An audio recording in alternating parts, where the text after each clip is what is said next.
Buenas noches.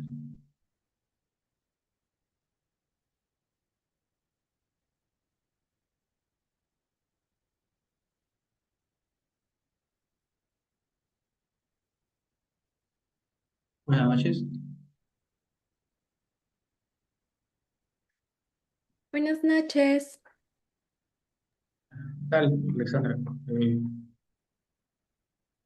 Cuando lo indiques, acá. Buenas noches, Baker. Sí, esperamos unos 10 minutitos, por favor, para que sigan Ya, ingresando las participantes. me he visto. Gracias.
¿Qué tal? Muy buenas noches con todas y todas. Bienvenidos nuevamente a estas sesiones del curso de criminología. El día de hoy vamos a continuar con la quinta sesión sobre criminología del desarrollo. Ya es la penúltima clase de esta jornada académica. Para ello tenemos el día de hoy quien va a disertar sobre ese tema al doctor Baker Chamorro. Él es un abogado especializado en política criminológica, gestión pública. Actualmente es director de asuntos criminológicos del MINJU. Tiene amplia experiencia en temas de políticas criminales y sobre todo de criminología. Para ello, le damos el pase al distinguido ponente, el doctor Baker Chamorro, quien disertará el día de hoy sobre criminología del desarrollo. Bienvenido, doctor Baker. Gracias. Muchas gracias, Rodrigo. Gracias por el pase. Y efectivamente hoy vamos a abordar este tema que resulta siendo medular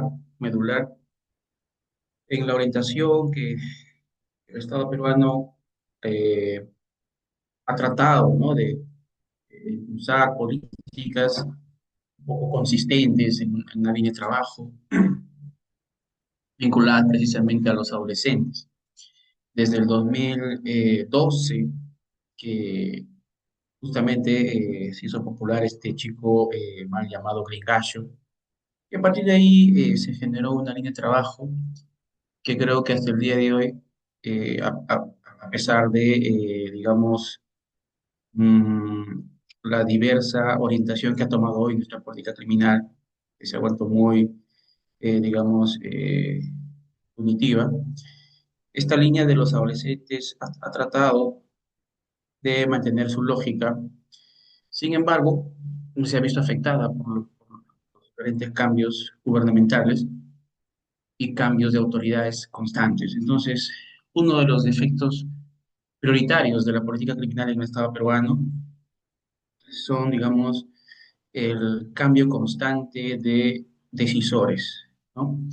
Esto definitivamente afecta de manera, digamos, relevante y afecta la variable del diseño de una política coherente basado en lineamientos de información criminológica, como en este caso la criminología y el desarrollo. Antes de continuar, quiero agradecer de manera especial justamente este Centro de Estudios de Prácticas Jurídicas y Sociales que ha tenido a bien invitarnos el día de hoy. Voy a compartir justamente la presentación que he preparado para el día de hoy. Entiendo que el marco de tiempo son aproximadamente una hora y media de presentación y de ahí entiendo que habrá una suerte de intervenciones. Bien, la criminología del desarrollo, como les iba comentando, eh, definitivamente está vinculado a la criminología clínica, ciencia, la psicología, y de lo que trata es, toma la variable edad, la categoría edad, como un aspecto relevante, ¿no? Y la edad, pues, precisamente, justamente suministra información importante de la persona, porque a partir de la edad hablamos de un ciclo de vida de la persona.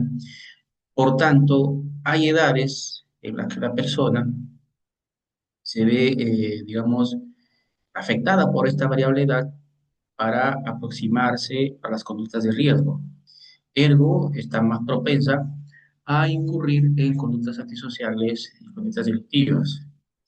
Evidentemente, la edad de la adolescencia es precisamente la más expuesta, la más vulnerable a no solamente constituirse como actor, ¿no? Sino también en el marco de que se trata de una población vulnerable, también está más expuesta a ser víctima también de un delito, ¿no? Entonces, justamente Por lo mismo que la edad es una categoría dinámica, justamente postula un enfoque dinámico del crimen en esta edad, ¿no? De la adolescencia. Antes de continuar, vamos a tener digamos, estructurado la presentación para recordar y poner sobre la mesa qué es la adolescencia como tal y por qué la criminología hace un estudio a profundidad de la adolescencia desde perspectiva, digamos, desde diferentes ángulos de la persona, ¿no?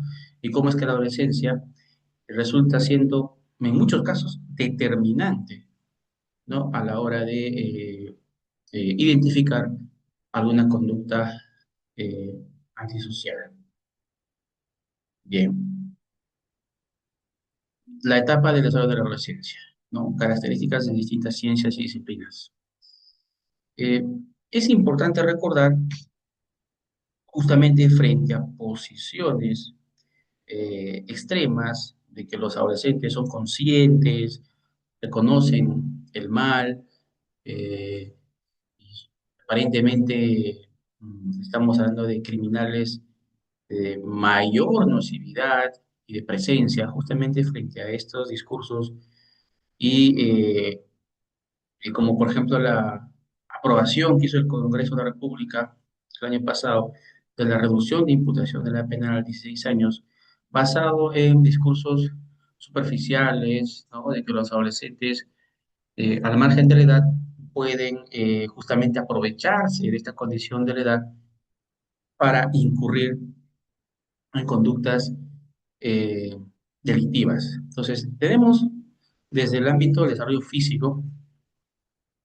Vamos a ver luego desde el desarrollo cognitivo, cómo la adolescencia explica este desarrollo cognitivo a las personas, y también desde el ámbito psicosocial, ¿no? Entonces, la adolescencia es una etapa en que se presentan características especiales que van a tratar precisamente de ser la base de este enfoque, ¿no?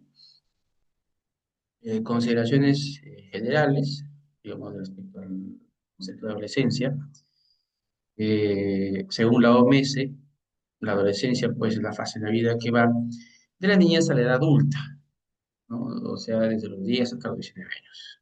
Se experimenta un rápido crecimiento físico. Bueno, según la convención, para los efectos de la presente convención, se entiende por niño todo ser humano de 18 años de edad, ¿no? Menor de 18 años de edad, solo que en virtud de la ley pues, se aplicable al casado, etc. ¿No? También hay un enfoque de la Organización para la Cooperación y el Desarrollo Económico, para el MINSA, periodo comprendido entre los 12 y 18 años, de 11 meses y 29 días.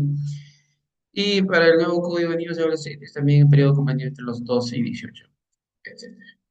Ahora, desde la adolescencia como una transición, la adolescencia pues no es un periodo universalmente fijo ni biológico, ¿no? Es una transición el desarrollo que implica cambios físicos, cognitivos, emocionales, sociales y que asume diversas formas en diferentes entornos sociales.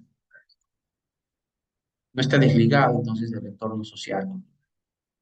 La diferencia, ¿no? Hay es un periodo de transición del desarrollo entre la infancia y la adultez. Es lo más relevante, una transición. La pubertad hace referencia a un cambio biológico, proceso mediante el cual la persona alcanza la madurez sexual y la capacidad para reproducirse, en algunos casos, inicia de los 10 años de edad.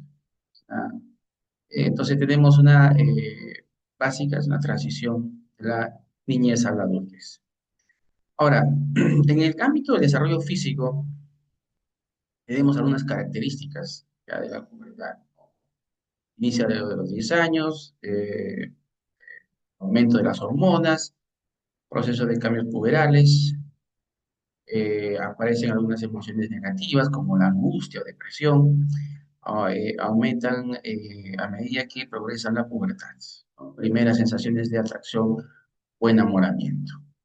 Entonces acá tenemos una situación crítica en la persona, ¿no? Una angustia o depresión justamente por ingresar ya a la etapa de la adolescencia. Ojo con esto porque justamente Estos rasgos propios de la edad, de la pubertad, que ya es básicamente el inicio de la adolescencia, eh, eh, concatenados, aunados a rasgos propios de la persona, más los factores que han impactado en su crecimiento desde la primera infancia, etcétera, puede desencadenar precisamente en conductas antisociales y o delictivas, ¿no? Es importante entonces referenciar esta situación. Ahora, desde un punto de vista eh, también del desarrollo físico, las características, ¿no? En mujeres, en varones, ¿no? Bueno, mujeres, los ovarios precisamente aumentan su secreción de estrógeno, lo cual estimula el crecimiento de los genitales, ¿no? Femenino, seno, medio público, etc. Son cambios físicos, ¿no? Crecimiento mamario, eh, la menarquía, que es la primera regla que ya llega. En varones, los testículos también aumentan la producción de andrógenos, testosterona, el crecimiento, masa muscular, vello corporal, testículos, etcétera, y espermaquilla, ¿no? Cerca de un año después de comenzar el crecimiento. Ahora, varones y niñas tienen ambos tipos de hormonas, pero las niñas tienen niveles más altos de estrógenos, mientras que los varones cuentan con niveles más altos de estrógenos. Entonces, como vemos a nivel físico, hay cambios notorios que justamente la persona eh, va a notar evidentemente y va a concatenarlos con su madurez mental, su madurez emocional y el entorno, la familia, va a generarse entonces como una suerte de tensión, de crisis en la búsqueda de una identidad, como vamos a ver ahora. Entonces, el cerebro adolescente, también los cambios de las estructuras cerebrales ocurren entre la pubertad y la adultez. El cerebro también. Durante esta etapa se pueden presentar algunos comportamientos impulsivos, relacionados con el poco control de las emociones, así como el comportamiento de riesgo. Entonces, esto es clave, esta parte en el tema del cerebro del adolescente, ¿no? Control eh, mínimo de las emociones, comportamientos impulsivos constantes, ¿no? Y asume comportamientos de riesgo. Entonces, la estimulación cognitiva del entorno en la adolescencia crea una diferencia esencial en el desarrollo del cerebro. Entonces, el entorno, la estimulación del entorno, ¿no? El proceso es bidireccional. Las actividades y experiencias de una persona joven determinan el desarrollo del cerebro. A su vez, este desarrollo favorece un óptimo crecimiento. El entorno es determinante para un desarrollo adecuado del cerebro. Los adolescentes que ejercitan su cerebro aprendiendo a ordenar sus pensamientos, a comprender conceptos abstractos y a controlar sus impulsos, están creando las bases neurales que les servirán durante el resto de su vida. Es una etapa clave, justamente, que la adolescente pueda estar motivado por su entorno y que también haya una suerte de comprensión. Claro está, una disciplina asertiva, una comunicación asertiva, eh, no en un entorno de incomprensión, de violencia o resultado, o violencia para obtener logros o algunas metas. Entonces, el adolescente va a generar o reproducir precisamente el entorno familiar, lo va a reproducir en su vida frente a sus pares, ¿no? Ahora, este experimento es importante.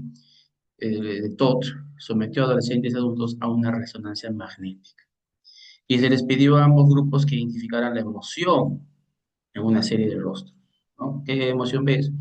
Alegría, tristeza, angustia, ¿no? Los adultos, ¿de acuerdo? Identificaron en un determinado rostro, vamos a ver el rostro A, el rostro uno, identificaron el miedo. Miraban, el adulto dice, esta persona, este rostro que me está mostrando, está con miedo, ¿no? Pero los adolescentes percibieron conmoción o ira, ¿no? Ira, a diferencia de los adultos.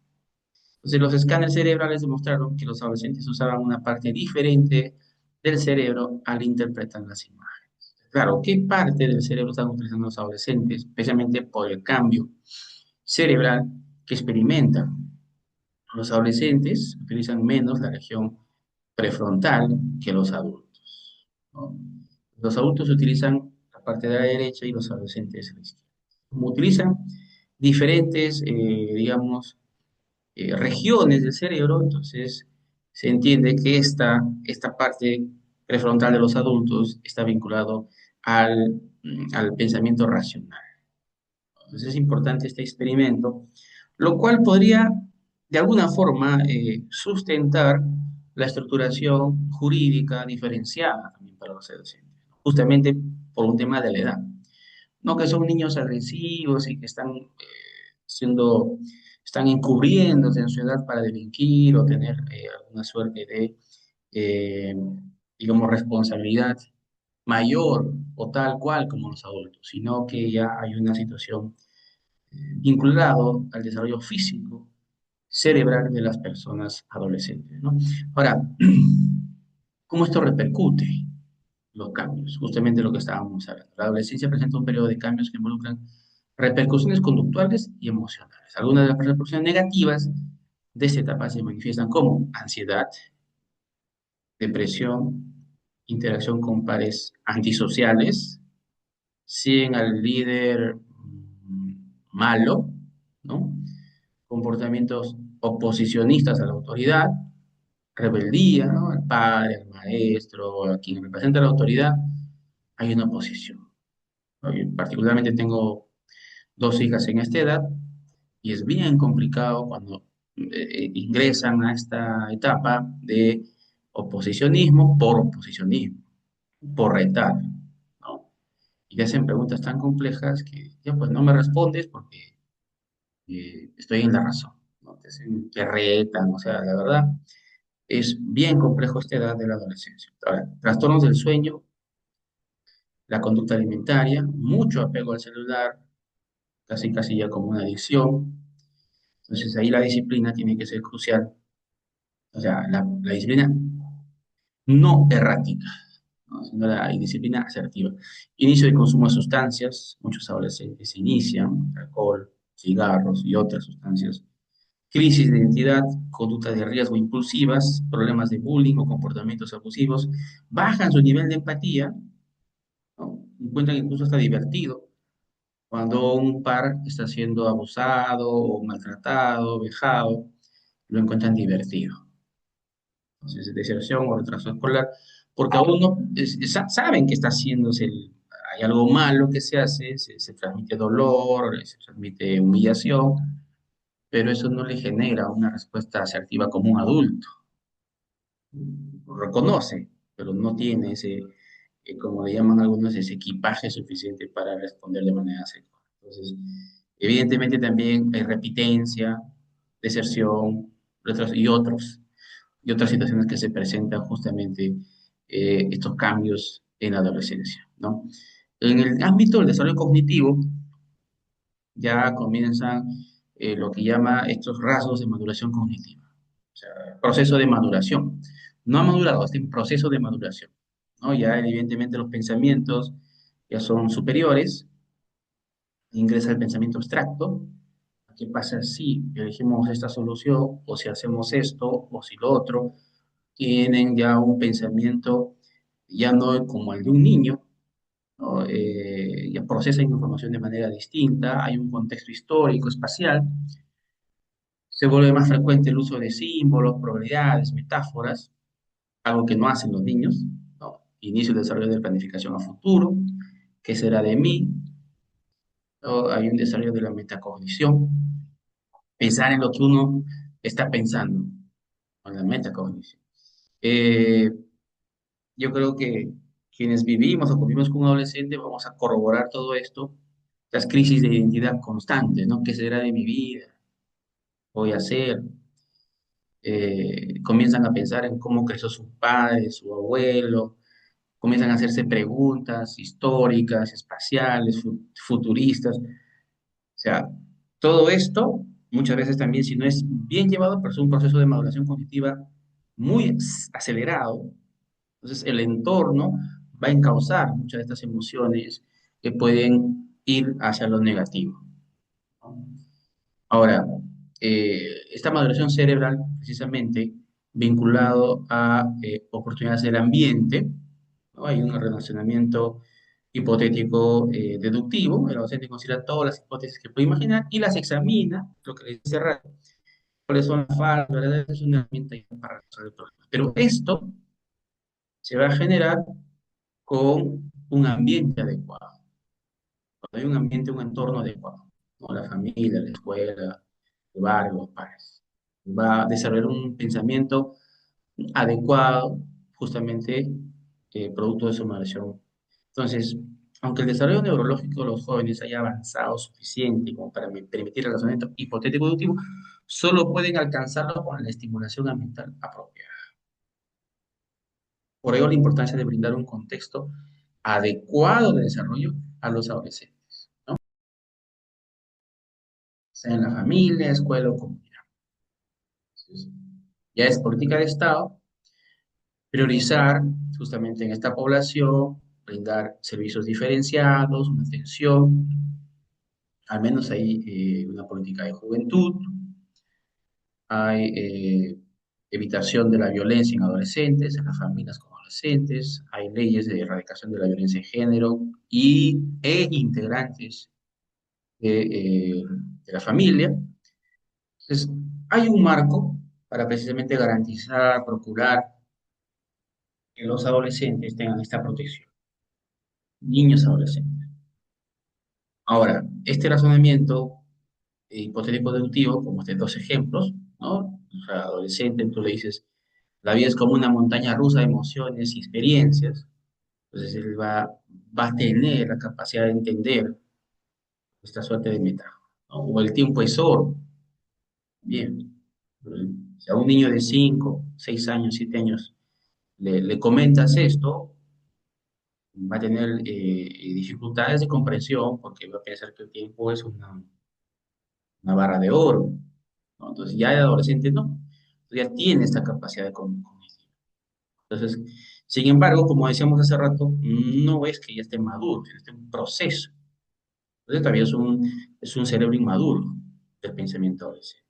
Tal comportamiento inmaduro se deriva de los intentos inexpertos de los adolescentes para utilizar el pensamiento hipotético deductivo. Se puede hacer al menos 6 formas que se presentan, justamente como producto de este pensamiento hipotético eh, deductivo, aún tiene rasgos, muchos rasgos, características inmaduras del pensamiento adolescente. Idealismo, ¿no? Y tendencia a la crítica. Imagina un mundo ideal, reproche del mundo real, descubren defectos en los padres constantemente, críticas y figuras de autoridad, tendencia a discutir, indecisión, aparente hipocresía. No es frecuente los ideales de comportamiento, saben que no es adecuado consumir alcohol a temprana edad, pero acceden a hacerlo por el grupo. Asumen riesgos, ¿no? A la autoconciencia, capacidad de pensar acerca del pensamiento. Su posición de singularidad e invulnerabilidad. Creencia de que son especiales y que su experiencia es única, ¿no? Creencia de que no están sujetos a las reglas que gobiernan el resto. Forma especial de egocentrismo. Otras personas caen en la visión de las drogas, ¿no? Pero a mí no me va a pasar. A mí no. Entonces, estos pensamientos justamente son rasgos de este cerebro, de este desarrollo cognitivo aún en proceso. En cuanto al desarrollo moral, ¿no?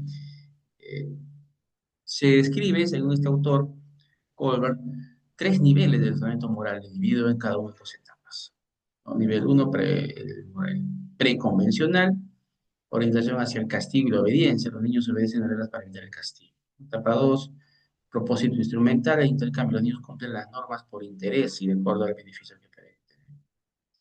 El 3, el nivel 2, 10 a 13, mantenimiento de relaciones mutuas y de aprobación de los demás. Los niños buscan complacer a los demás, desarrollan ideas sobre el ideal de buenas personas. Y el 3, postconvencional, preocupación social y conciencia. Prioriza el deber por hacer las cosas correctas. Muestra respeto por otros. 5, moral de contrato y las leyes democráticamente aceptadas. Se valora la voluntad de la mayoría y el bienestar de la sociedad. 6, etapa 6, moral de principios éticos universales. La persona está en lo que como individuos consideran correcto, sin importar las restricciones sociales o las opiniones ajenas. Se juzgan a sí mismos en función de las normas internalizadas. Es el desarrollo moral de los adolescentes adecuado, pero no siempre, evidentemente, se va a lograr aquello. Entonces, habíamos dicho que en el ámbito psicosocial, pasamos al psicosocial, hay una búsqueda de la identidad, ¿no? Entonces, hay una formación a partir de tres problemas principales que evidentemente ya han sido identificados por la bibliografía, ¿no? La elección de una ocupación, la adopción de los valores, qué línea de valores va a seguir, y el desarrollo de una identidad sexual satisfactoria. Son tres preguntas que el adolescente se hace. De una identificación con un conjunto de valores, una ideología, una religión, un movimiento político, un interés creativo, o un grupo étnico, ya se va identificando, se va formando la personalidad, digamos, de una manera más definida, ¿no? Ahora, esta, evidentemente, relación con la familia es clave. Los adolescentes, vean ustedes, pasan más tiempo con sus padres y menos con sus familias, ¿no? Poco a poco ya, como dice, van saliendo de su a todos lados siguen al papá, y a la edad de la adolescencia ya van restringiendo el tiempo y a veces ya no quieren estar con sus padres, sino más con los pares, con los amigos. Los valores, pero los valores fundamentales de la mayoría de los adolescentes siguen siendo más cercanos a la de sus padres. Aún tienen este modelo de valores, de cultura, ¿no? El que ha sido, digamos, insertada por la familia, aún cuando están más tiempo con los padres. Entonces, es importante reconocer eso. No, acá hay otra información adicional. eh, Esta antropóloga justamente estudió la maduración de esa Samoa y otras islas del Pacífico Sur. Concluyó que cuando una cultura proveía una transición gradual y serena de la infancia a la adultez, la tensión, la crisis en las personas no eran típicas, ¿no? O sea, lo que hacía es garantizarse un paso adecuado, ¿no? Eh, de la niñez a la adultez. Si se hace eso como sociedad, tienes menos problemas en estas personas. Entonces, un estudio longitudinal de 34 años de duración con 67 muchachos, o sea, han acompañado 34 años de estudio a 64 personas, muchachos suburbanos de 14 edad. La gran mayoría se adaptó de manera adecuada a sus experiencias vitales, sobre todo aquellos que provenían de familias con dos padres y de un ambiente familiar positivo. ¿Ya? Entonces, se ha corroborado que cuando, digamos, hay un entorno familiar asertivo, evidentemente también hay una, digamos, aproximación a estos valores que justamente son, provienen del entorno más próximo, que sería como la primera capa, la primera estructura, la familia.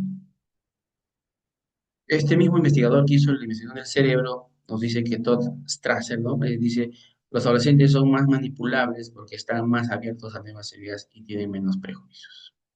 Por este lado también hayamos dicho que los adolescentes no solo están expuestos a cometer conductas infractoras de la ley penal, sino también están expuestos a ser víctimas.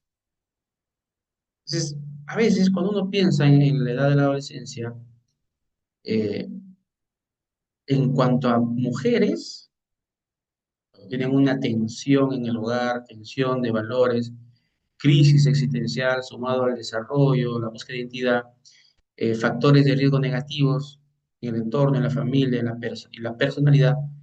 Las mujeres no van a ingresar en mayor medida a iniciar una trayectoria delictiva, sino van a buscar escapar, buscar un trabajo y van a ser víctimas, ¿no? De explotación sexual muchas veces, y eso lo dicen las cifras. En cambio, los varones, por un tema de género, van así a concebir un desarrollo próximo a conductas antisociales como agresores. Entonces, sí, considero que justamente la edad de la adolescencia es una etapa vulnerable de exposición al delito, tanto entonces como agentes como víctimas, ¿no? Es importante tener esta reflexión. Entonces, como estamos ante una población vulnerable, hay una línea muy tenue entre iniciar una trayectoria como agente o iniciar una trayectoria como víctima. Sí.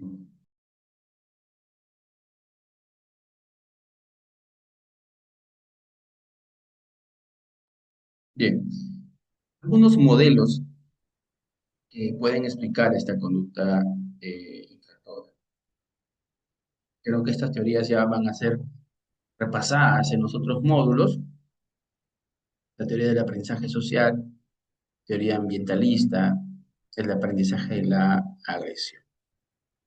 ¿No? Bandura. La agresión se puede aprender por experiencia directa con situaciones aversivas, dolor, frustraciones, ¿no? La observación o imitación de las conductas agresivas. La recompensa experimentada o percibida, la recompensa como ausencia de castigo, así como la ausencia, yo tengo una recompensa a través de la violencia, refuerza la conducta agresiva debido a que la persona aprende que puede lograr lo que busca por medio de la agresión. Esta teoría postula que, de corte ambientalista, que la agresión se aprende. Ahora, la biología de cada persona también influye, nos comenta esta teoría, ¿no? En el rasgo. La rapidez con que se aprende o la intensidad con la que se emite. Por ello se considera que la biología no es el único determinante en la conducta agresiva. Esta concepción refuta aquellas corrientes biológicas que consideran que los comportamientos violentos o criminógenos se deben únicamente a problemas psiquiátricos.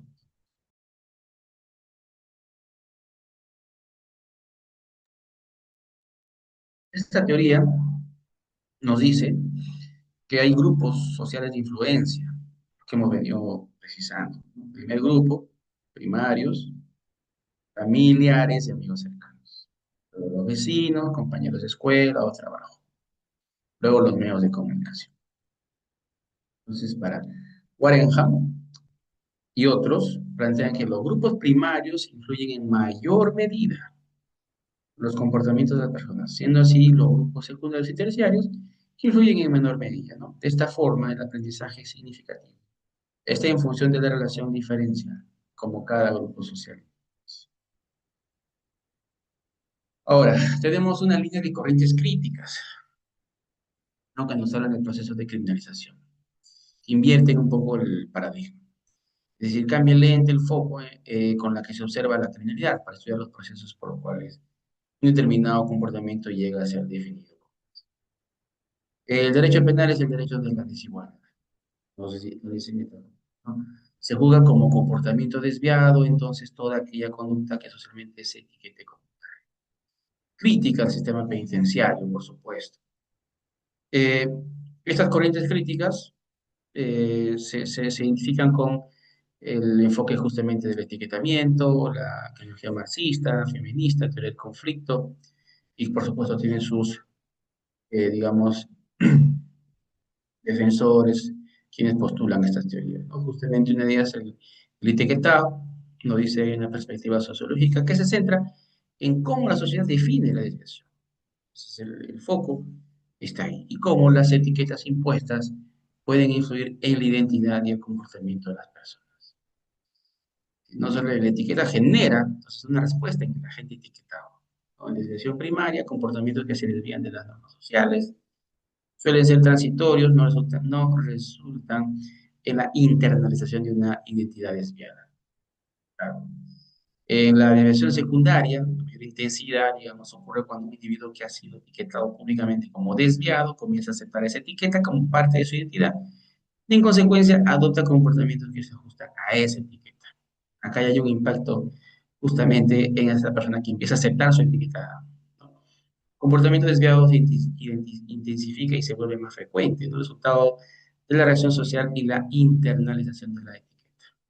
Yo soy malo, yo soy malo, soy bruto, comienza a aceptar su etiqueta. Y hay una estigmatización, digamos, en el nivel más alto de esta clasificación, desaprobación social.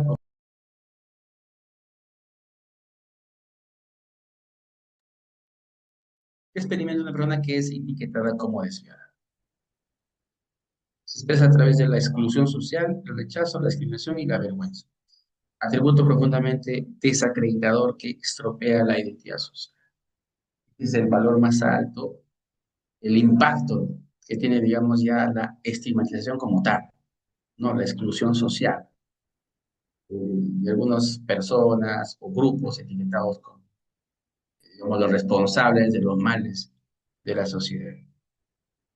Ahora, ¿cómo influye la teoría de etiquetado en la formación del adolescente infractor? En el Perú, instituciones como la familia, la escuela, todo este control informal, y el formal, la policía y los medios de comunicación podrían desempeñar un papel en este proceso. O sea, hay un impacto, ¿no? La familia etiqueta a un niño como problemático dentro de la familia, podría internalizarse y afectar su comportamiento en muchos contextos. Claro, si el chico llega a la familia empleada, etiqueta que él es el problemático, el chico está etiquetado como tal, va a la escuela y se identifica como tal. Las prácticas disciplinarias o la categorización de estudiantes indisciplinados podrían llevar a la asignación de etiquetas que influyen en el rendimiento académico y en el comportamiento con el compromiso con el código, lo que le vengo con pues. Y la policía, las interacciones con la policía, especialmente en comunidades marginadas, puede resultar en el etiquetamiento de ciertos jóvenes como delincuentes, pandilleros, incluso sin una participación confirmada en actividades delictivas. También la policía tiene un poco, eh, va a impactar en el ideario del agente policial, en cómo determinados grupos, por su forma de vestir o por las zonas en que viven, ya va a impactar también este etiquetamiento, incluso en el ámbito precisamente del señalamiento delictivo o la responsabilidad delictiva. Medios de comunicación. La cobertura mediática de la delincuencia juvenil en el Perú, si se centra en la sensacionalización y la creación de estereotipos negativos, podría contribuir a la estigmatización generalizada de los adolescentes. Claro, esto se trae a colación precisamente para etiquetar a los adolescentes, ¿no? Como sicarios, como agentes del mal. Pues, hay un ideario de que los adolescentes son sicarios, insertado. Ser identificado como pandillero puede llevar a una mayor vigilancia policial, dificultad para encontrar empleo o continuar estudios, y aislamiento social de los círculos convencionales.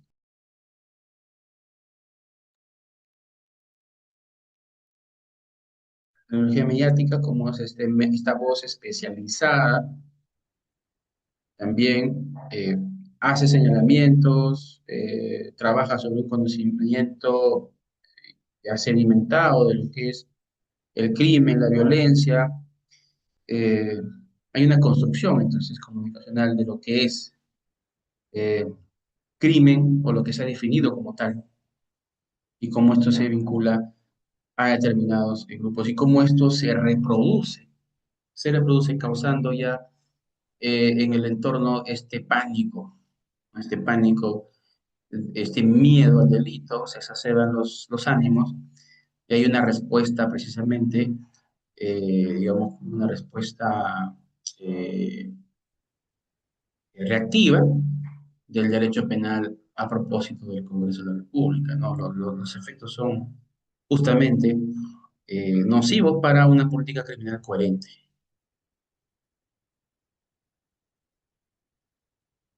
¿Cómo influyen? Los cambios en las estructuras cerebrales ocurren entre la pubertad y la adultez joven.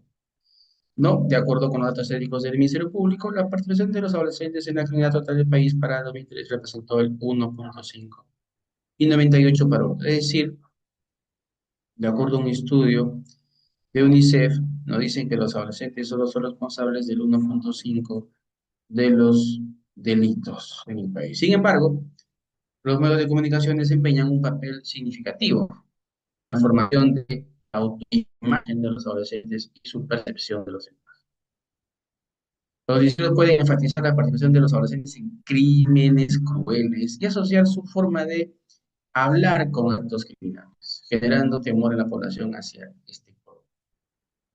Claro, no se explica entonces que de 100 delitos, por decirlo así, de violencia, de calle, ¿no? Solo el 1,5 se ha atribuido a adolescentes.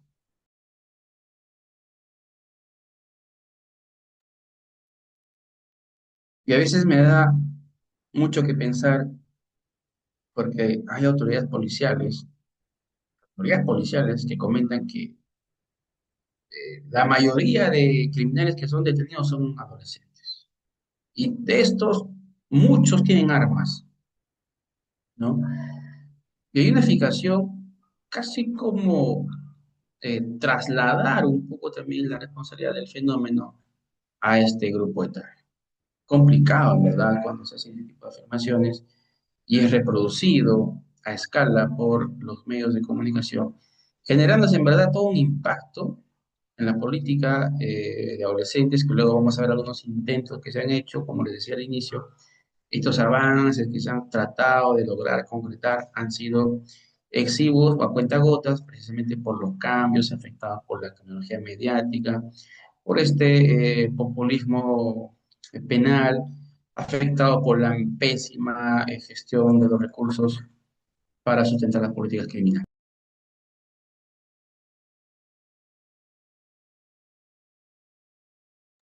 Bien, llegamos digamos, a esta sección relevante donde podremos explicar a partir de esta lámina el enfoque de la tecnología del desarrollo, ¿no? Acá se llama tecnología de desarrollo, tecnología evolutiva.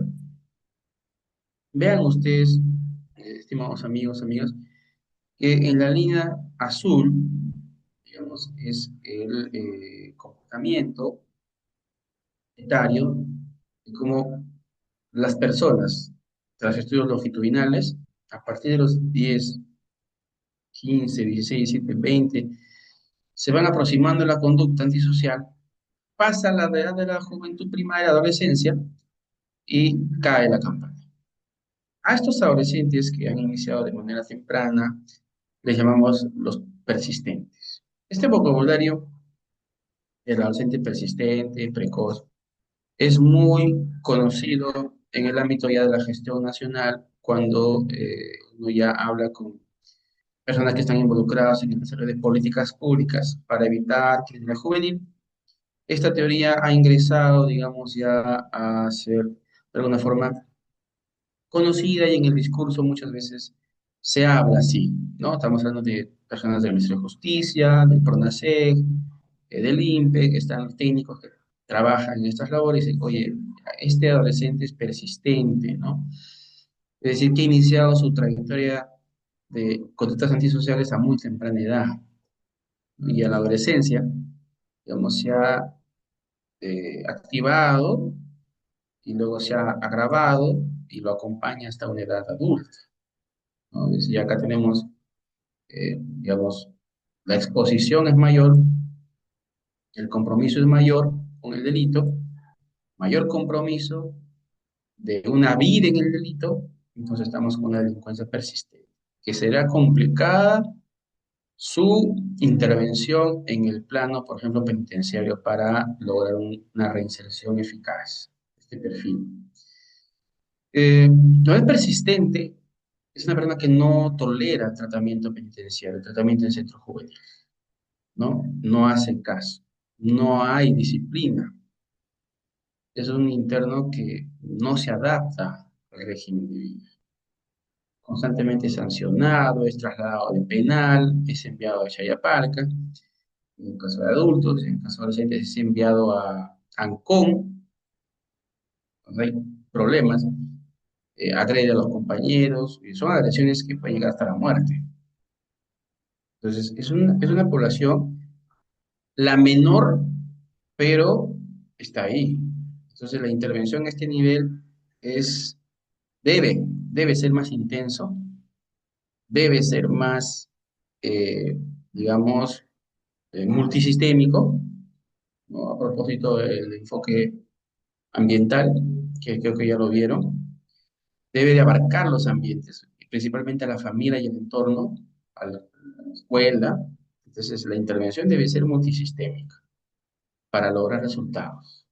En cambio, en el transitorio, como vemos que es en la zona verde de la esta campana, este transitorio sí solamente cuando llega a la adolescencia va a aproximarse a las conductas antisociales. Una vez que pasa la adolescencia, llega a ser adulto, cae en cifras, o esta persona, si hablamos de una persona, parte de un enfoque más clínico, individual, esta persona pasa a la adolescencia, un transitorio, y desiste, se aleja de la conducta delictiva, se aleja de la infracción, ¿no? Incluso a veces, estando en la cifra negra, sin tener una intervención de la policía, ¿no? Consigue enamorada, un trabajo, es decir, algo pasa en su vida y él simplemente deja. Ni siquiera muchas veces necesita la intervención del Estado. Pero si es intervenido sí ya por la policía, etcétera, la justicia peruana debe tener la capacidad, esto sí lo digo todavía en perspectiva, porque me parece es un anhelo, deberíamos tener la capacidad de hacer uso de estas herramientas estructuradas para medir la valoración de riesgo y saber identificar si estamos ante un adolescente con riesgo bajo, moderado o riesgo alto. ¿De qué? De reincidencia, de violencia. Es importante porque estas herramientas, el Estado peruano no cuenta con herramientas estructuradas para determinar frente a qué perfil estamos. Lo que hace la justicia es por qué delito está y frente a ese delito trabajamos. Si está por extorsión, definitivamente es uno grave, ¿no? Grave. Si está por hurto simple, la conducta es leve. O sea, hay un trato como si fuera un adulto, pero no vemos el perfil del adolescente. Habíamos dicho que la tecnología del desarrollo, o también llamada evolutiva, hace un análisis dinámico de la edad. Hay una correlación, postula, que hay una correlación entre edad y presencia de conductas antisociales. Habíamos dicho que al inicio el factor edad es el factor más importante. Y ahí hablamos de factores de riesgo y factores de protección. Voy a compartir rápidamente una diapositiva, un poco se repase de a qué cosa se llama factor de riesgo principalmente, ¿no? Un ratito.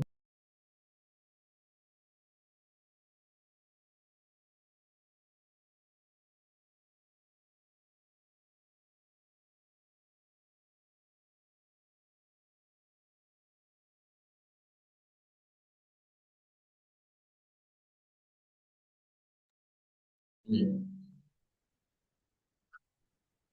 Factores de riesgo criminógeno. Los factores de riesgo criminógeno, habíamos dicho que aumentan la probabilidad de que una persona cometa delitos o inicie un trayectoria.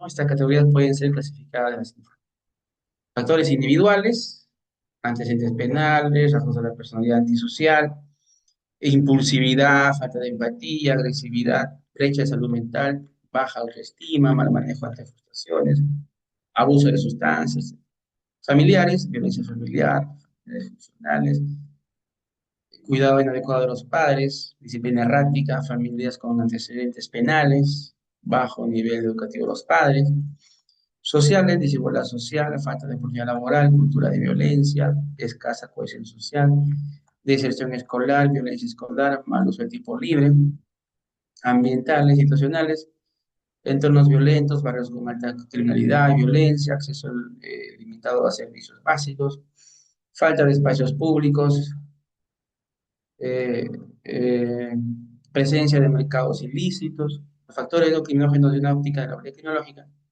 requieren una atención prioritaria mediante servicios públicos focalizados y con la activa participación de la sociedad civil, ya sea para prevenirlos de manera eficaz o en su defecto abordarlos de manera adecuada. Y acá, ¿qué cosa quiero transmitir con esta lámina? Que justamente a propósito de la tecnología del desarrollo, que nos dice que la edad es un factor importante, que no está acá, sino es un factor individual, la edad como tal, pero nos ayuda a identificar todos los factores de la persona, del adolescente, ¿no? Familiares, sociales. Entonces, a partir de ahí nos hacemos la gran pregunta. qué políticas de gobierno, qué políticas subregionales, qué estrategias, qué lineamientos, qué marco jurídico tenemos, qué presupuesto tenemos en el país para atender estos factores de riesgo, para evitar la presencia, para contener, para que no se expandan estos factores. Hace poco presentamos una investigación en el Ministerio de Justicia de un contraste de censos que hicimos en los centros juveniles. El contraste, la conclusión, eh, nos dice que hoy los adolescentes se asocian más en bandas que el 2016. Este censo se hizo el 2016 a toda la población de centros juveniles y luego el 2023. Entonces, esta nueva generación de adolescentes del 23 tenía más asociación delictiva, tenía más consumo de drogas previo, se había escapado más de casa por temas de violencia, provenía de hogares más disociados, disfuncionales. Entonces, es como si los factores hubieran pensado más y nuestra sociedad está generando cada vez la presencia de más factores en más vidas de adolescentes. Se nos permite tener ese tipo de análisis transversal, no solamente de una persona, de un adolescente, Baker Chamorro adolescente de 15 años, para darle un tratamiento adecuado, para darle un plan individual adecuado, asistencia de policial, para que la justicia responda de manera asertiva con él, identifique si Baker Chamorro es un precoz, episódico, estacionario, o si es un persistente, ¿no? Entonces, justamente nos va a ayudar a determinar en la tecnología de desarrollo si Baker Chamorro es precoz, persistente o episódico, estacionario, ¿no? Entonces, tiene riesgo de violencia elevada o riesgo de violencia baja. Y de manera transversal, con esta comparación de censos que hacemos, nos dice, oye, estos factores hoy están más presentes, en mayor porcentaje, en mayores vidas se presentan con mayor frecuencia que hace 10 años, que hace 15 años, que hace 20. Ergo, tenemos una criminalidad juvenil más violenta, con más uso de armas de fuego, que también se visibiliza en el censo que se hizo. Entonces, es como si en mayor medida los adolescentes estuvieran en mayor medida siendo más eh, persistentes en mayor porcentaje que los transitorios. O sea, no digo que se haya invertido, sino que siempre van a ser los persistentes en menor número, sino que y hay un porcentaje un poco mayor de persistentes. Claro, son censos lo que hacemos, una batería de 150 preguntas, pero no estamos haciendo ya entrevistas estructuradas para ver en qué perfiles están, porque eso debería hacerse en sede policial. Y es justamente el Código de Responsabilidad Penal de Adolescentes el que ha debido de implementarse en 2018 y hasta la fecha no podemos implementarlo por un tema presupuestario. Y este código eh, fue estructurado sobre la base del Código Procesal de Adultos, pero con una lógica de la tecnología evolutiva. Justamente por todo lo que hemos dicho de la adolescencia, por todo lo que trae a conocer esta disciplina, esta corriente, esta rama de la tecnología como tal, como ciencia, ¿no? Ahora, ¿qué nos dice también la tecnología evolutiva? Habíamos dicho que tenemos el transitorio, persistencia y hay una compleja. Justamente, ¿cómo sabríamos frente a qué perfil estamos en sede policial, frente a un adolescente detenido, por retenido? ¿No? El transitorio, pues, tiene un temperamento y personalidad determinantes, hay un abandono espontáneo ¿no? de hogar, de sí mismo, intervenciones de baja intensidad. El persistente surge de manera estructurada, desde la adolescencia media hasta la adultez, problemas de comportamiento más frecuentes y severos. Complejo trastornos y alteraciones de la personalidad o conflictos psicológicos traumáticos, ¿no? Ya homicidios en serie, etcétera, más complicado. Un ejemplo puede ser este niño J, algo así, me acuerdo, que podría estar encajando en un perfil mucho más complejo. ¿Cómo lo sacamos adelante a estos perfiles en sede centro juvenil, en sede penales?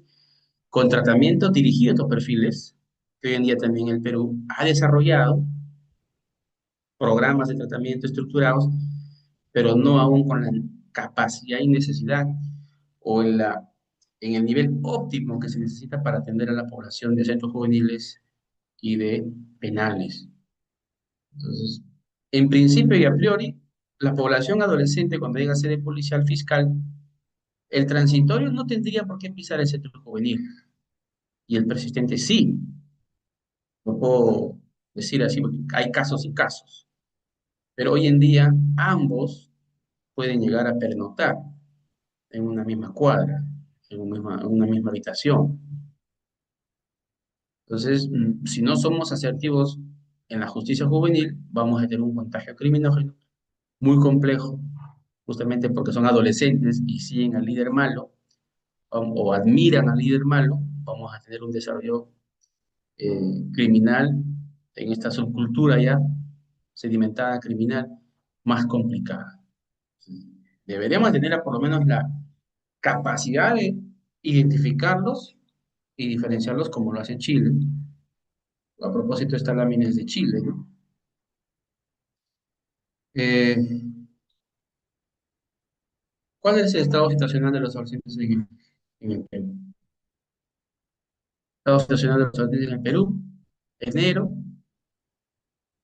población de centros juveniles, atendidos 3.769, 3.514 varones, 255 mujeres. ¿Qué porcentaje de 93, 94 a 6, 5? Aproximadamente esto se mantiene. Población juvenil 2026 de centros juveniles, solamente los centros de medio cerrado, 1856. Y ahí vienen los centros juveniles que están, ¿no? En Piura, Chiclayo, Trujillo, Lima, Santa Margarita, Lima, que es el único que hay a nivel nacional de mujeres. Y con eso, a propósito de los tratados internacionales para el internamiento de adolescentes, resulta irracional y muy, hasta cierto punto injusto e indebido que una adolescente mujer de Loreto sea trasladada hasta Lima para cumplir su medida de internamiento, ¿no? Su medida socioeducativa. Solo por ser mujer no tiene ya prácticamente un centro juvenil, entonces ya prácticamente desarraigada de la familia. Eso también ha sido objeto de observaciones. En el caso de varones pasaría lo mismo, ¿no? Pero por lo menos en la parte azul hay regiones donde hay un centro juvenil. Ahora, población por edad y sexo. Habíamos dicho en centro juvenil cerrado, ¿no? Varones 1.778, mujeres 78. Vemos en estas barras que a la edad de los 16, 17, 18 hay mayor presencia de adolescentes. Justamente de manera transversal, de manera agregada, estamos hablando de todos los adolescentes varones, incluso mujeres, que a esa edad de los 16, 17 es donde hay mayor pico de conductas, ¿no? Ahora, población por edad y sexo en SOAS, medios libres. También varones 91 y mujeres 8. Población activa por cada SOA, 1.462. Los SOAS son más, hay más cantidad de SOAS. Los servicios de orientación de Rima y Cayali participan en la mayor que registraron la mayor cantidad de adolescentes con medidas no privativas de libertad, alcanzando en enero un total de 105, 89 y 88 respectivamente, dado que Lima es la ciudad con mayor concentración de estas unidades desconcentradas en región Lima, Lima Este, Lima Norte. Su población en conjunto representa casi una cuarta parte de la población activa de los adolescentes. Ya. Población activa extranjera. El 4% de la población activa en conflicto con la ley penal tiene nacionalidad extranjera, nacionalidad. En el centro juvenil cerrado, el 5.3% de la población correspondía a adolescentes extranjeros, mientras que el SOA el 1. Venezuela, Colombia, Brasil, Japón, Ecuador. Consumo de drogas. Adolescentes y jóvenes atendidos en centro juvenil cerrado y abierto. Consumo, 1.664. No consumió, 1.650. Un buen porcentaje consumió drogas. Centro Juvenil de Diagnóstico y Rehabilitación, nivel de consumo de drogas antes de ingresar al centro, por tipo de drogas. Esto es actual, ¿no? Enero del 26. Experimental, marihuana, ocasional, habitual, dependencia. Dependencia de la cocaína, 33. Cocaína, 56. Marihuana, 941. O sea, elevado consumo, ¿no? Hay una política de drogas, lucha contra las drogas. Vemos que cada vez hay mayor acceso, entonces, de los adolescentes a estas sustancias. En el centro juvenil es menor los números, pero igual, porque miren, marihuana, 297. Es lo que más se manifiesta también en medio cerrado. Estado situacional, situación jurídica, 85 sentenciados, 15 procesados. Tipo de infracción, mayores infractores específicas. Infracción, homicidio, homicidio simple, calificado, lesiones, robo, robo agravado, 761. ¿No? Violación sexual, 226 de menor de edad. Solo más las infracciones. Menores infracciones, bueno, ya feminicidio, parricidio, sicariato, 11. Ahora, la pregunta. Si tenemos 11 adolescentes sentenciados por sicariato, se condice un poco con lo que decíamos. Hay una gestación, hay una alimentación permanente de que el adolescente mediáticamente se ha construido un halo de responsabilidad ya preconcebida o anticipada del adolescente, como que la mayoría de estos son sicarios.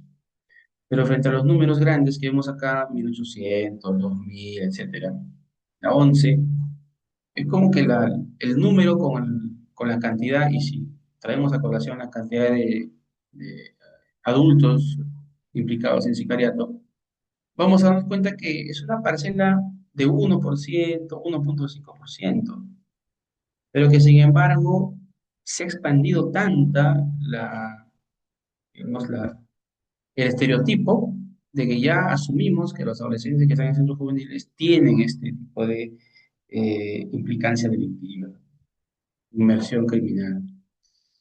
Bueno, de SOAS. Ahora, ¿qué ha hecho el Estado peruano?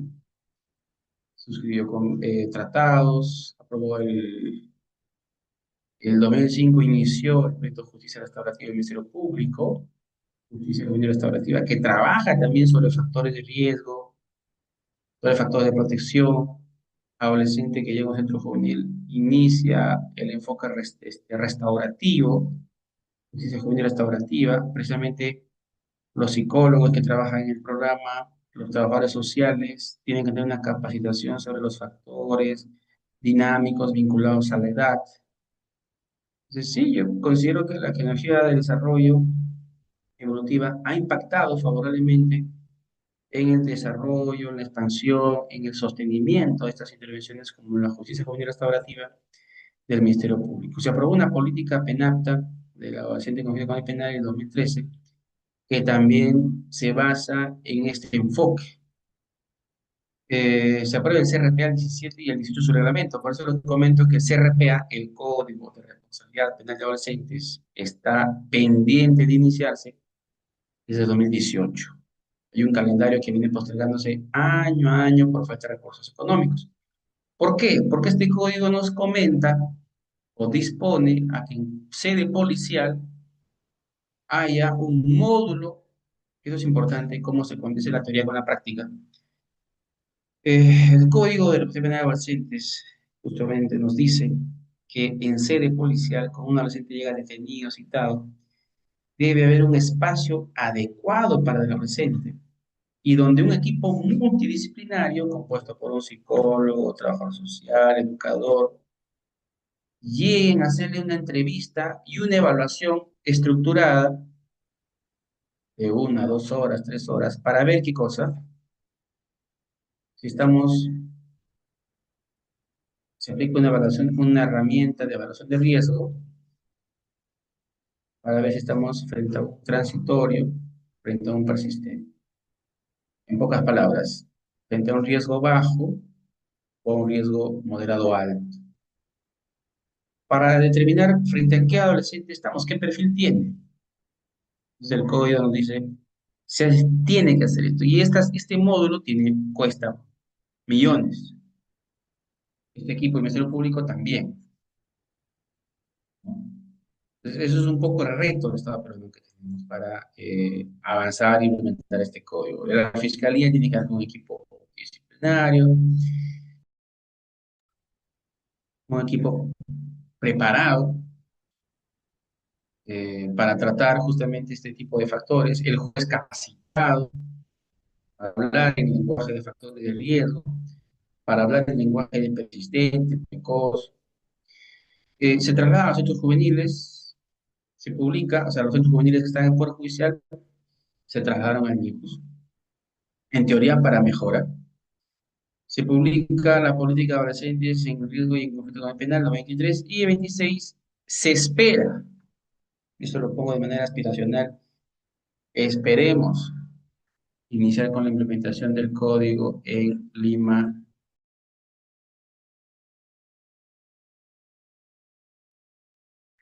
Les hablaba de la justicia juvenil restaurativa, con enfoque restaurativo.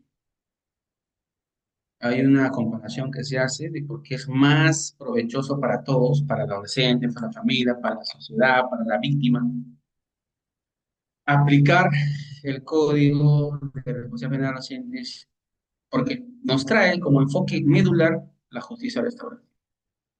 Es decir, hacer una disquisición de qué perfil tenemos enfrente. Si es un transitorio, evidentemente el fiscal podría aplicar una remisión fiscal, pero comprometiéndolo a que él desarrolle una conducta reparatoria. Entonces, ahorramos, enviamos un mensaje al adolescente, y lo mejor de todo es que recomponemos esa ruptura social que se da con la infracción penal que se comete, ¿no? Se busca que haya una reunión física presencial de la víctima con su agresor. Es importante. Beneficios de implementar el código, intervención adecuada y oportuna para interrumpir trayectorias, porque no queremos qué cosa, que el adolescente inicie, se agrave, se contagie, que vea un abogado no capacitado, no un defensor público capacitado. Le dice, guarde silencio, no te preocupes, voy a patrocinarte a toda costa para sacarte inocente, a una defensa penal negativa del silencio, ¿no? O si te propongo algún mecanismo para exculpar, para justificar penalmente, digo, la conducta y tratar de excluirlo de la responsabilidad penal, pero el adolescente no va a entender que estamos hablando de su futuro, ¿no? Y es por eso que el código ve el futuro y nos dice, oye, este es un adolescente precoz, es un adolescente, eh, digamos, que se puede agravar en el tiempo y terminar siendo líder de una organización criminal y que necesita una intervención diferenciada, o es un adolescente transitorio, episódico.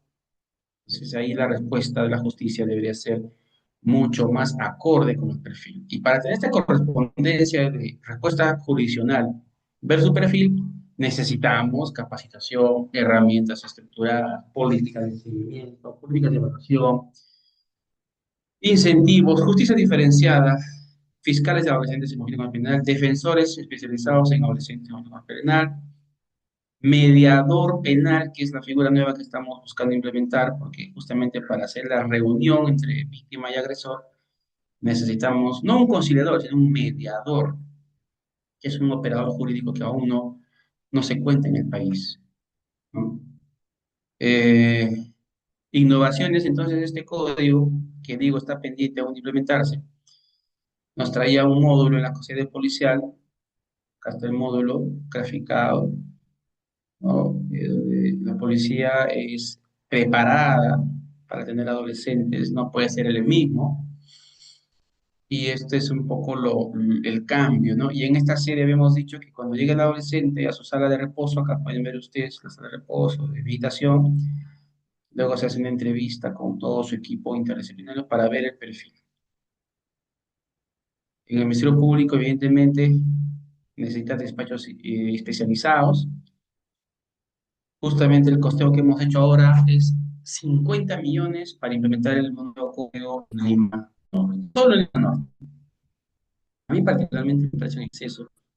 Evidentemente, si el Poder Judicial me manda que necesita 18 millones, el Ministerio Público 17 millones, y etcétera, nosotros como amigos no podremos recortar su presupuesto solicitado, sino consolidar e ir al MEF. Pero el MEF ya nos dice que no hay ese presupuesto, no hay, y hay una política de presupuestación muy compleja en el país, que como digo siempre, podemos tener el mejor conocimiento, expertise, conocimiento, voluntad, pero si no hay la voluntad política presupuestal, la voluntad política de presupuestación, que es creo que la más determinante, esto solamente va a seguir siendo un sueño, anclado en la tecnología del desarrollo, sustentado en la tecnología del desarrollo, sustentado en factores de riesgo, sustentado en el desarrollo cognitivo, psicosocial, físico del adolescente, anclado en tratados internacionales, en normas nacionales, en doctrina, pero si no hay voluntad política de presupuestación,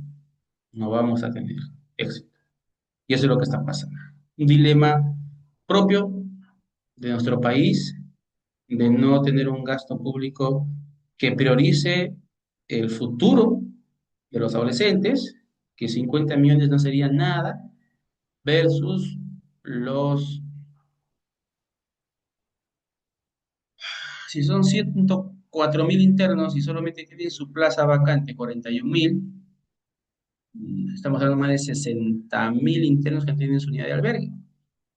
60.000. Me permito compartir ahora justamente esta reflexión, es importante.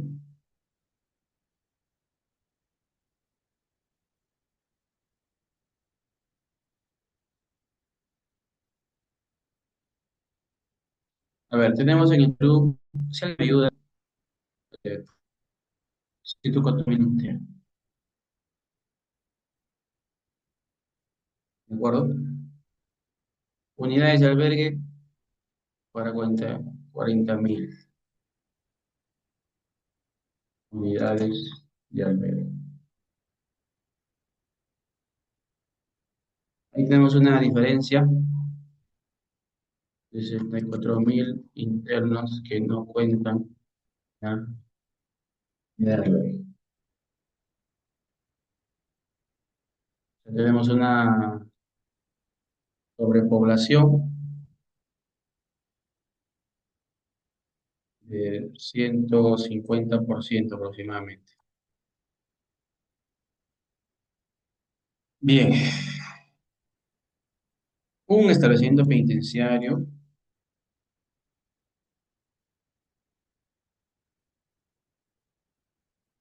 irroga en infraestructura y equipamiento para 2.000 internos, igual 500 millones. Un establecimiento penitenciario, 2.000. Si nos hace falta 64.000, necesitaríamos 32 penales. ¿No es cierto? 32 EPs. Si necesitamos esta cantidad de penales y solo uno cuesta 500 millones, tendríamos que multiplicar 500 millones Bueno, perdón, acá me equivoqué. He puesto 500 millones por 32. Eso es para hoy, ¿no? Porque la población sigue creciendo. 500 millones por 32 sería el presupuesto que necesitamos para cubrir las unidades de albergue. ¿De acuerdo? Ahora, este presupuesto, si lo implementamos, es que ni siquiera tengo idea de cuánto puede ser esto. Si lo implementamos en un código que va a ser racional, va a ser congruente con las necesidades criminógenas de los adolescentes, va a ser congruente eh, con evitar que los adolescentes se contagien y reincidan en la conducta o inicien trayectorias, vamos a tener la capacidad de interrumpir trayectorias o posibles inicios de trayectorias delictivas, nos va a costar mucho menos. No vamos a tener la gran interrogante de saber cuántos avesados o perfiles graves en población penal han pasado por un centro juvenil y tuvimos la oportunidad de identificarlos de manera temprana si estábamos frente a un adolescente precoz o un adolescente transitorio. No, no vamos a tener esa capacidad. Ese es un poco el problema. Bien, ahora, en términos presupuestales, ¿qué estábamos dando a la justicia de justicia juvenil? Que vamos a tener entonces ya un módulo, vamos a implementar todo esto a cargo del Ministerio Público. El Poder Judicial también va a implementar juzgado, salas nuevas especializadas para adolescentes. La defensa pública también va a traer nuevos defensores públicos y mediadores, pues los vamos nuevos, porque no existe el mediador restaurativo, para participar en las audiencias restaurativas. Una justicia nueva, es una justicia diferenciada para adolescentes, basado en los conocimientos que nos da, que nos proporciona la criminología del desarrollo. Estaríamos en el ideal, ¿no? La criminología sugiere evidencia empírica para el desarrollo de una justicia asertiva, una justicia responsable, una justicia que ve el futuro, una justicia que hace partícipe, una justicia, si se quiere, penal digital, donde ya no vamos a hablar de expedientes en papel, sino ya vamos a articular tratamiento, evaluación, en estándares ya digitales para evitar corrupción. Eso es lo que se quiere desde este Código de Responsabilidad Penal de Adolescentes, que yo lo digo con mucha pesar, pero dudo que logremos implementarlo este año para mayo, que es la orden que tenemos a nivel de decreto supremo, y más con las elecciones y todo ello, ¿no? En verdad, este tema de adolescentes, amigos, no preocupa al MEF, o sea, no es lo último. Invisibilizado a los adolescentes. No es algo que preocupe. No tenemos esta mirada estratégica de que si no tratamos bien a estos chicos, podríamos fomentar su agravamiento y el inicio de trayectorias y tener una criminalidad más compleja. Nos falta ver esa parte como país. Para que un fiscal de la nación, un ministro de justicia, un presidente provincial internalice toda esta información para que los técnicos hagan una suerte de eh, digamos algo así, escalen la información a sus jefes y pueda ser internalizada. Y una vez que ya lo van aceptando, son rotados. El ministro de Justicia, ¿cuánto dura hoy en día como promedio? 2 meses, 3 meses, 4, llega a 5 meses.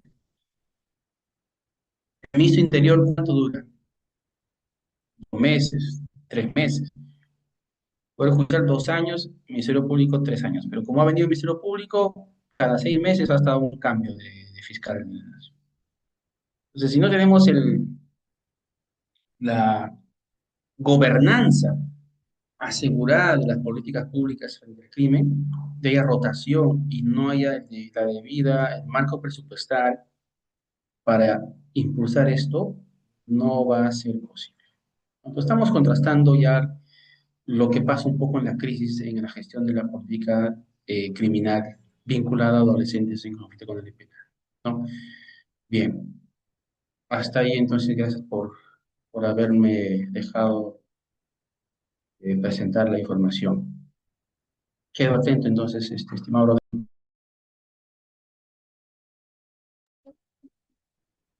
Muchas gracias, estimado Baker, por eh, tu gran disertación.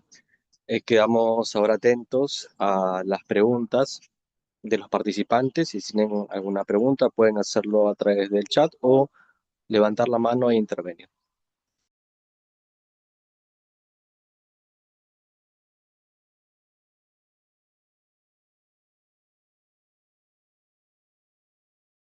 Un comentario de Alexandra, que veo que lo ha efectuado hace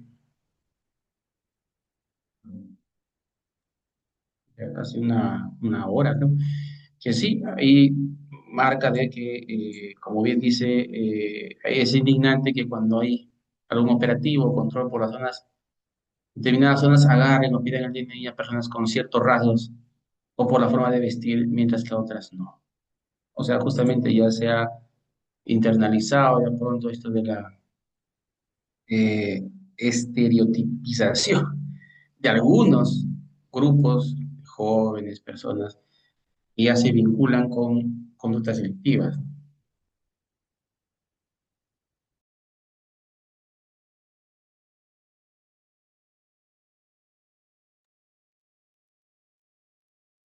Preguntas también por interno. Me preguntan, Baker, si la teoría de la criminología del desarrollo solo se enfoca, digamos, en el análisis de un tipo específico de delitos, ¿no? Eh, o digamos, a nivel macro, en general, en diversos delitos, influye, digamos, la edad, el desarrollo, la trayectoria, pues, de determinadas personas, ¿no? Me hacen esa pregunta.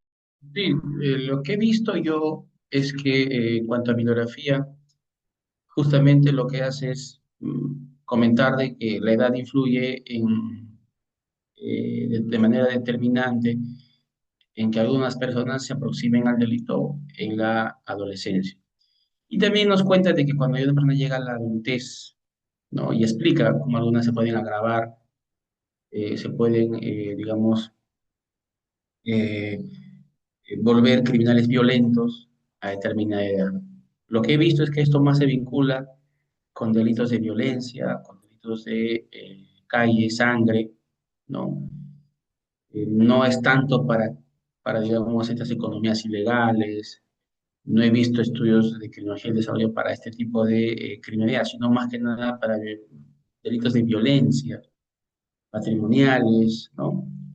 Homicidios, lesiones, violencia sexual, estos más delitos que están presentes en la adolescencia. Bueno, no está pues, corrupción de funcionarios, minería ilegal, no está tanto vinculado a este tipo de criminalidad. Eso podría comentar, ¿no?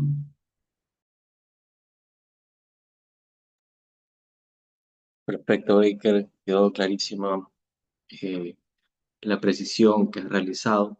Bueno, creo que ya no hay más preguntas, más consultas. Creo que quedó muy claro la explicación que nos has dado sobre esta teoría criminológica que es la del desarrollo. No queda más, estimado Baker, que agradecerte por tu gran exposición.